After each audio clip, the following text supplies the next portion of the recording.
সে কি? আপনি কি বলছেন মহারাজ? এই যে বিপদ নয়, এই যে ঘোরতর বিপদ। হে মা দুর্গা! দেখো দাদু, দেখো, এই হলো আমার ৮ নাম্বার মাছ। দেখেছি দাদু ভাই। না না, এবার চলো দেখি, বেলা পড়ে গেল যে। না না না, আমি এখন মোটেই যাব না। বিকেলের এই পড়ন্ত আলোয় মাছ ধরতে আমার যে কি আনন্দ হচ্ছে কি বলবো।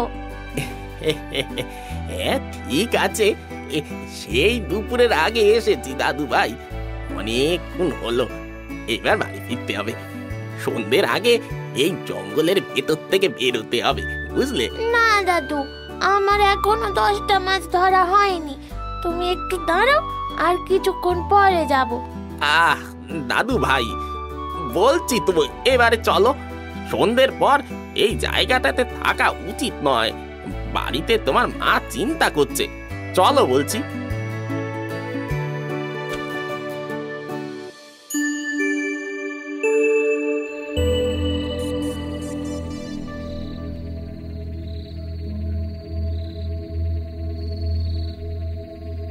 দাদু, ওটা কি মন্দির? কিন্তু মন্দিরটা ওরকম দেখতে কেন? হ্যাঁ হ্যাঁ, ওটা মন্দির। তাড়াতাড়ি পা চালাও দাদু ভাই, তাড়াতাড়ি। খোল খোল বলছি। রাজা তোকে আমি ছাড়বো না। তোর বংশ নির্বংশ করে দেব। আমি তোর সর্বনাশ করব। খোল বলছি, খোল। দাদু, ভেতরে কে অমন কথা বলছে? ও দাদু! চুপ করো দাদু ভাই, চুপ করো। ও কথা মুখেও এনো না। তাড়াতাড়ি চলো এখান থেকে। রাম রাম রাম রাম রাম রাম রাম রাম। বাবলুর দাদু যেন প্রায় জোর করে টেনে নিয়ে তাকে পড়ি করে জঙ্গলের বাইরে থেকে বেরিয়ে বাড়িতে পৌঁছলেন। তখন সন্ধে পেরিয়ে গিয়েছে। বাবলুর মা উদ্বিগ্ন হয়ে বাড়ির বাইরে দাঁড়িয়েছিল। এ কি বাবা, বলি আপনার কি কোনো কাণ্ডজ্ঞান নেই? সে কখন গিয়েছেন? আমি কি করব বৌমা, বাবলু কিছুতেই কালিন্দির পাড় থেকে আসবে না। বলে বলে আরো মাছ ধরবে, আরো মাছ ধরবে। সে কি কথা? আপনি বাবলুকে নিয়ে সেই জঙ্গলের মধ্যেকার নদী কালিন্দির ধারে মাছ ধরতে গিয়েছিলেন? হে ভগবান, আপনি কি পাগল হলেন বাবা? না মা, জানো তো, ওই জঙ্গলের মধ্যে একটা লোহার মন্দির আছে, আর তার মধ্যে থেকে না কেউ যেন চিৎকার করছিল। বাবা, কি ভয়ঙ্কর গলাটা! বলো দাদু। বাবলু, তুই চুপ কর। ওই কথা মুখেও আনতে নেই। দেখলেন দেখলেন বাবা, আপনি ওইটুকু ছেলে যদি কখনো একা ওইদিকে চলে যায় কি হবে ভাবতে পারছেন? দাদু দাদু, কালকে আমরা আবার সেখানে যাব, হ্যাঁ? আর গিয়ে ওই লোহার মন্দিরের দরজাটা খুলে দেখব কে ভেতর থেকে চিৎকার করছে। খবরদার দাদু ভাই, আর একবার ওই কথা মুখেও এনো না। ওই মন্দির সর্বনেশে মন্দির, ওর ধারে কাছেও যেতে নেই। কিন্তু কেন দাদু, কি আছে ওখানে? আর ওর ভেতর থেকে যে আওয়াজটা আসছিল সেটাই বা কার দাদু? বলো না গো। সে অনেক দিনের কাহিনী দাদু ভাই। তখন ওই অঞ্চলের রাজা ছিল বিক্রম কুমার। অত্যন্ত বীর আর সাহসী রাজা বিক্রম কুমার তখন রাজকার্যের জন্য জাহাজে করে ভিন দেশে গিয়েছিলেন। কিন্তু ফেরার পথে ঘটল অঘটন। প্রবল ঝড় বৃষ্টিতে মহারাজের জাহাজ তখন ডুবতে বসেছে। ঝড়ের দাপটে রাজার সাথে সৈন্য সামন্তরা কেউ সমুদ্রে ছিটকে পড়লো অথবা কেউ পালালো। মহারাজ তখন যেন প্রাণ হারানোর ভয় কাঁপছেন। হে ঈশ্বর, এইভাবে আমার জীবন শেষ হয়ে যাবে? আমার যে এখনো কত কাজ বাকি। আমার সঙ্গীরা তো আগেই পালিয়েছে, কিন্তু আমি কি করব?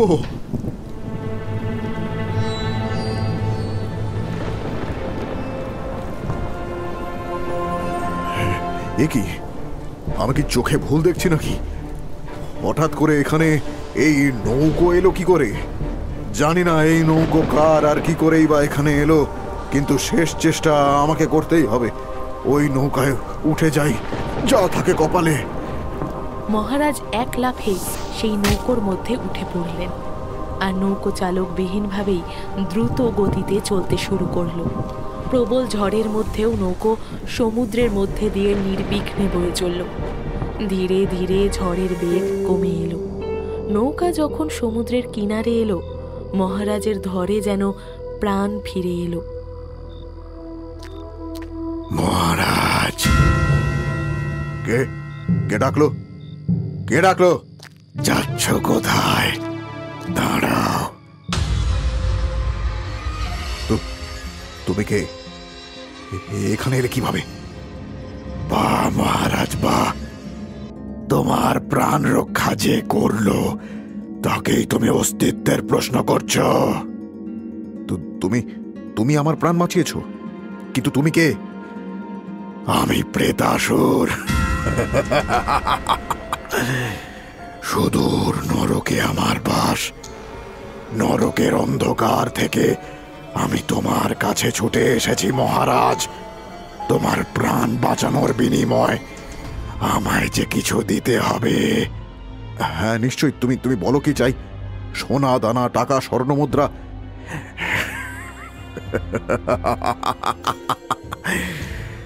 এই সব জিনিস দিয়ে আমি কি করব মহারাজ? এগুলো মানুষের কাজে লাগে, আমাদের না। আমি মর্তে নিজের পুজো প্রচলন করতে চাই মহারাজ। হ্যাঁ, পুজো। পুজো? তাও নরক থেকে উঠে আসা এক দৈত্যের? তুমি কি বলছো তুমি জানো? কেন জানবো না মহারাজ? চিরকাল তোমরা ওই দেবতাদের পুজো করে এসেছ, যেখানে আমরা কোনো অংশে তাদের থেকে না শক্তিতে না যোগ্যতায় কম, কিন্তু আমাদের বাস করতে হয়েছে ওই নরকের অন্ধকারে, কিন্তু আর না। কেন? তোমরা এবার কি করবে? আমি নয়, করবে তুমি মহারাজ। হ্যাঁ তুমি। আমি তোমার প্রাণ রক্ষা করেছি, আর তার বিনিময় তোমাকে আমার পুজো করতে হবে, আমার মন্দির স্থাপনা করতে হবে। তুমি রাজা, তুমি আমার পুজো করলে রাজ্যের সকলে করবে। কখনো নয়, আমি মহাদেবের উপাসক, আর তোমার মতো নিকৃষ্ট দানবের পুজো আমি করব তুমি ভাবলে কি করে? মহারাজ, তুমি জানো না তুমি কাকে কি বলছো। আমার অপার শক্তি সম্পর্কে তুমি অজ্ঞাত। শোনো, তুমি আমার প্রাণ বাঁচিয়েছো তার জন্য অনেক ধন্যবাদ, কিন্তু তোমার অন্যায্য দাবি আমি কখনোই পূরণ করব না। এবার চলি। ভুল করছিস, তুই ভুল করছিস মহারাজ। আমি তোর সর্বনাশ করে দেব, সব ধ্বংস করে দেব। এখনো সময় আছে।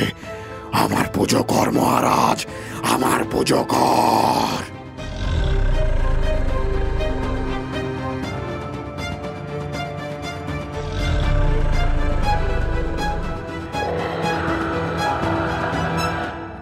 দেখতে দেখতে কেটে গেল আরও এক সপ্তাহ। সেদিন মহারাজ তার কক্ষে বসেছিলেন। হঠাৎই রাজকুমার প্রবাল চিন্তিত মুখে ঘরে এসে ঢুকল। আরে প্রবাল যে, তুমি এই অসময়ে আমার কক্ষে? কিন্তু কি হয়েছে প্রবাল? তোমাকে এতটা চিন্তিত দেখাচ্ছে কেন? বিষয়টা যে চিন্তারই বাবা। আমাদের রাজ্যের দক্ষিণ প্রান্তে ব্যাপক পরিমাণে কলেরা দেখা দিয়েছে। মাত্র 2 দিনের মধ্যেই এই রোগ যেন মহামারীর আকাল ধারণ করেছে। কি বলছো কি? কিন্তু এই শীতের সময় কলেরা? তাছাড়া আমি তো প্রজাদের স্বচ্ছ আর পরিশুদ্ধ জলের জন্য কূপ আর গভীর পুকুর খনন করার ব্যবস্থা করেছিলাম। তাহলে? সেটাই তো আশ্চর্যের বিষয় বাবা। প্রজাদের বক্তব্য, কয়েকদিন আগে থেকেই তাদের পেটে অদ্ভুত এক যন্ত্রণা শুরু হয়। তারপর থেকেই বমি ও অন্যান্য উপসর্গ দেখা দেয়। সকলের একসাথে এরকম হওয়াটা সত্যিই খুব আশ্চর্যের। বুঝেছি, এবার আমি সবটা বুঝেছি প্রবাল। এসব ওই প্রেতাসুরের কাজ। ও ভেবেছে ভয় দেখিয়ে আমার প্রজাদের ক্ষতি করে ও আমার পুজো পাবে। কখনো না। প্রেতাসুর? এসব কি বলছেন বাবা? আমি যে কিছুই বুঝতে পারছি না। আমি এই বিষয়ে কাউকে কিছু বলিনি প্রবাল। ভেবেছিলাম সামান্য বিষয়, কিন্তু এখন দেখছি না। সেদিন যখন আমি জাহাজে করে ফিরছিলাম,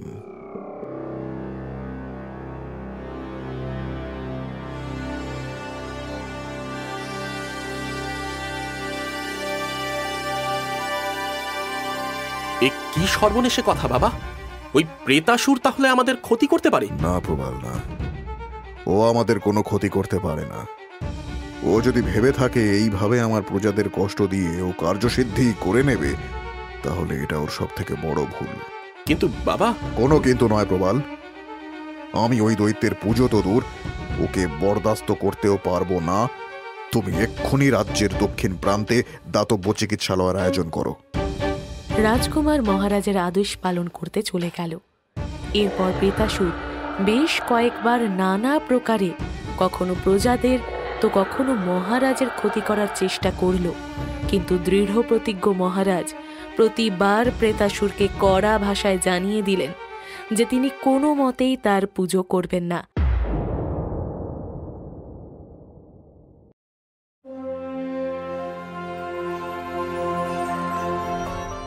সেদিন ছিল রাজকুমার প্রবালের জন্মদিন। মহারাজ প্রবাল সহ বেশ কয়েকজন সৈন্য নিয়ে শিকারের উদ্দেশ্যে গভীর জঙ্গলে গেলেন। বাবা, আমার মনে হয় ওই জায়গাটাই শিকারের জন্য উৎকৃষ্ট হবে। এমনিতেও জায়গাটা গভীর, আর তার উপরে পাশে নদী রয়েছে। বাঘ জল পান করার জন্য নিশ্চয়ই আসবে। একদম ঠিক বলেছ প্রবাল। সৈন্য, ওই বড় গাছটার উপরেই মাচা তৈরি করে দাও। ওর উপর থেকেই আমরা শিকার করব।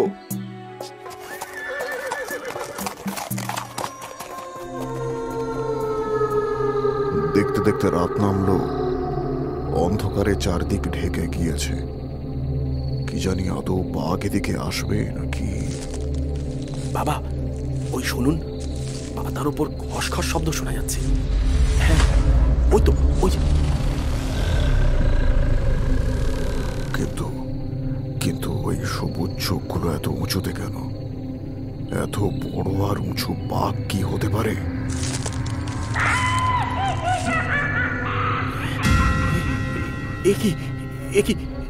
একই বাঘ নাকি অন্ধকার থেকে বেরিয়ে আসা পিশাচ?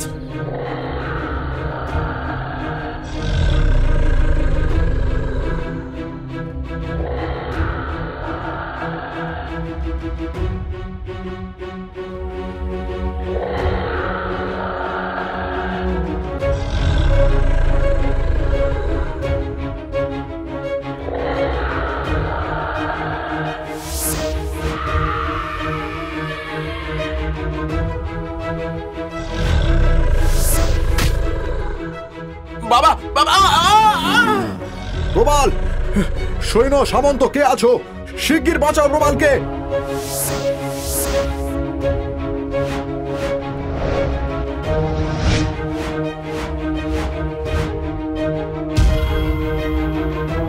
শয়তান, পিশাচ, ছাড় আমার ছেলেকে, ছাড়।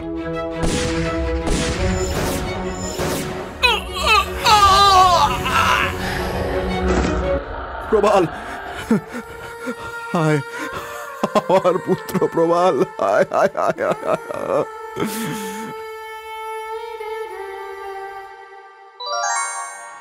মহারাজ, নিজের ছেলেকে চোখের সামনে মরতে দেখে কেমন লাগছে? এর জন্য কিন্তু আমি দায়ী নই, দায়ী তুমি। যদি তুমি আমার পুজো করতে, আজকে তোমাকে পুত্র হারা হতে হতো না। শয়তান, পিশাচ, তুই আমার থেকে প্রতিশোধ নিতিস? আমার পুত্র তো নিরপরাধ ছিল। ওর দোষ ছিল, ও তোমার মতো জেদি আর এক গুঁয়ে বাবার ছেলে ছিল। এখনো সময় আছে মহারাজ। যদি নিজের অপর পুত্র ও পরিবারকে বাঁচাতে চাও, তাহলে আমার মন্দির প্রতিষ্ঠা করে পুজো করো মহারাজ, পুজো করো, নইলে...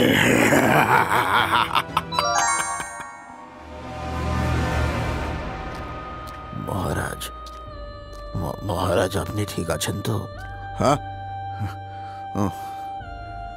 আমি ঠিক নেই গুরুদেব। ধীরে ধীরে সবকিছু শেষ হয়ে যাচ্ছে, আমি কিছুই বুঝতে পারছি না।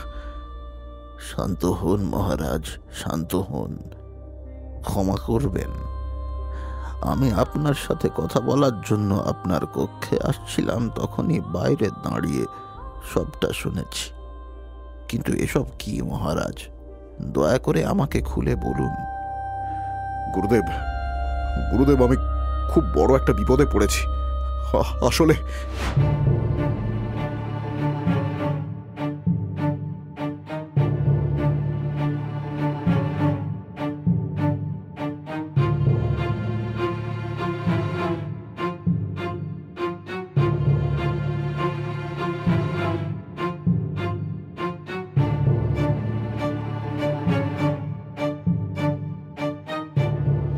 সে কি? আপনি কি বলছেন মহারাজ? এই যে বিপদ নয়, এই যে ঘোরতর বিপদ। হে মা দুর্গা, এ কি অনাচার! মহারাজ, এসব আপনি আমাকে আগে কেন বলেননি? আমি বুঝিনি গুরুদেব, আমি বুঝিনি বিষয়টা এতটা গুরুতর হয়ে উঠবে। আমার পুত্রকে হারিয়ে এর মাসুল আমাকে দিতে হবে, আমি বুঝতে পারিনি। বেশ, যা হওয়ার তা তো হয়ে গেছে মহারাজ। এবার আমি যেমনটা বলবো আপনি তেমনটা করবেন।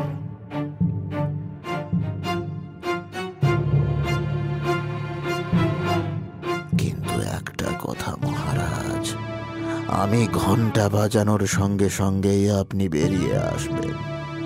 এরপরে যেন এক মুহূর্ত নষ্ট করবেন না, এক মুহূর্ত না।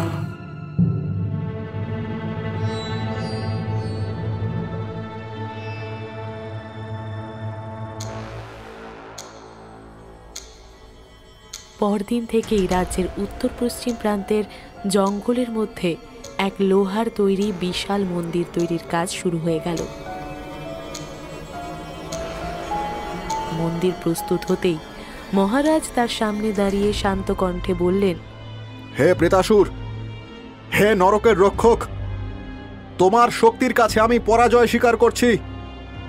তোমার জন্য আমি এই মন্দির স্থাপনা করেছি। এই মন্দিরেই তোমার মূর্তি স্থাপিত হবে, আর তার মাধ্যমেই ছড়িয়ে পড়বে তোমার পুজো। এটাই তো আমি চেয়েছিলাম মহারাজ। তুমি শুধু শুধু আমাকে কুপিত করলে। যাই হোক, এই নাও, এই নাও নরকের শাস্ত্র পুস্তক। নরকের শাস্ত্র পুস্তক মানে?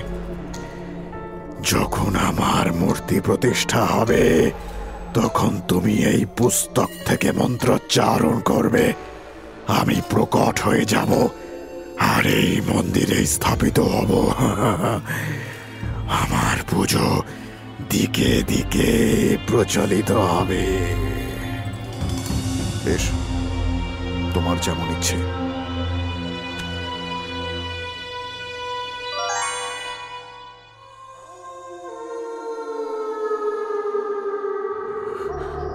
রিং রিং গুরু গেং যোগ যোগে নরক সমা।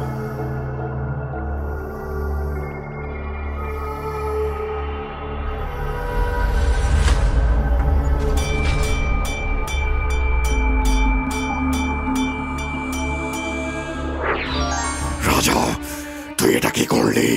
আমাদের শাস্ত্র পুস্তক তুই ছিঁড়ে ফেললি। রাজা! বাসুদেবায় নমঃ। ওম গুরুদেবার স্বাহা।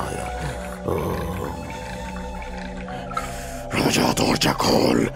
আমার সাথে চলো না, তোকে আমি ছাড়বো না। দরজা খোল বলছি। রাজা! আর কোনো ভয় নেই মহারাজ। ওই শয়তান পিশাচকে এই লোহার ঘরের মধ্যে বন্দি করে দিয়েছি।